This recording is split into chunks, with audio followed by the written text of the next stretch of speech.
Hello guys, in this video I am going to show you how to sell your company on the Bus Simulator application. But first I just want to mention, don't forget to subscribe to my channel, because at 10,000 subscribers I am going to show you my whole YouTube revenue statistics and growth strategy, how to make money online. So let's jump into it. First of all, open the application on your phone, then tap on the company icon at the top of the screen, which is the 6th option.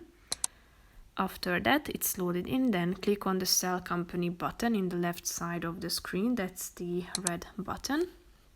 Here you can see the company's value and the value of the vehicles that that company owns. As you can see, there is a reminder or a warning that if you sell your company, you need to start the game from the beginning. Your company value will be added to your money.